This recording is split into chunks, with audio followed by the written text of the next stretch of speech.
When I published the collection of partial nudity, I put it into 2 volumes, and longer poems and things were into Reveal the other hand. And it's just amazing that I've got all these different things from performance art shows, me banging on a drum when I did Tin. It's just very funny to see these things. But once again, sorry, I'm going to find 2 from here that I have not shared with people very often, because this was cool, because I video record stuff, so I have some that I've read a lot, and I can have 7 of them there that were read 7 times when this was published, and I don't think I've read this one barely ever, so we'll start with this one. This one is called Why Chromosome Missing.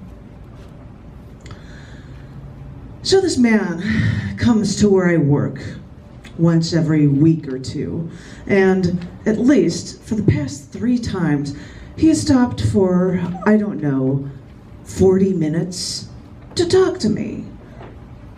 And I have a job to do. Even if I didn't have to actually be here, I'd rather, stick my hair and tuck it behind my ears repeatedly, or pick at the skin around my cuticles than listen to him.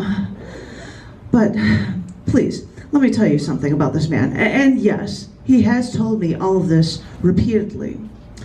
He is 66 years old. He worked 2 jobs and made a ton of money. If the economy would improve, his house would be worth probably $3.5 million, again, with jacuzzis, both indoors and outdoors. And he had 3 wives, but divorced all of them because all of them cheated on him. Can't imagine why. He had 2 daughters, and he tells me they are good looking, but they're still both single after 40.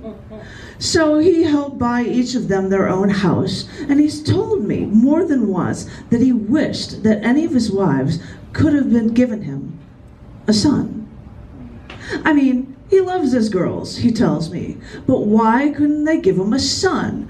A few boys would have been better, but if only they could have given him just 1 son. Yes, he has told me this repeatedly while I'm working. I'm sorry. I thought I should share this with you before he spots me.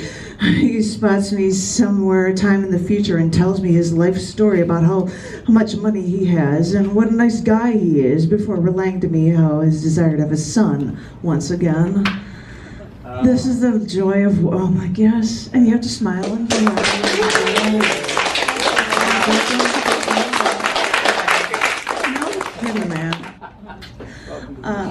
this was from a recent show I just did, and because we were talking about jobs, I figured I should share this one. It's called Job That Only Pays the Bills. I told my boyfriend one spring day that I was quitting my job. This art director supervised maybe 8 people, designed 2 magazines, and this was a pretty big thing, me quitting a well-paying job that only paid the bills and didn't make me happy. And when the big day came, I opened the window to my 32-story corner office, and I asked my supervisor to come into my office when he had the chance. The wind whistled through the loop on these downtown streets. It was always a breathtaking view, seeing the skyscrapers in the spring. And when my supervisor sat down at my desk, and before I could break the news, there was a knock on my door. When I said to come in, the secretary walked in with a dozen roses in a vase as a delivery to me. I said, "Thank you," and as she closed the door, I looked at my supervisor, but looking at the roses, he already knew the news. I didn't know I'd get roses as a gift. It kind of blew my chances for saying that I quit. But it was kind of cool to get roses on a spring day for putting in my 2-week notice. At the time, I couldn't think of a better reason to get roses. It was like icing on the liberation cake.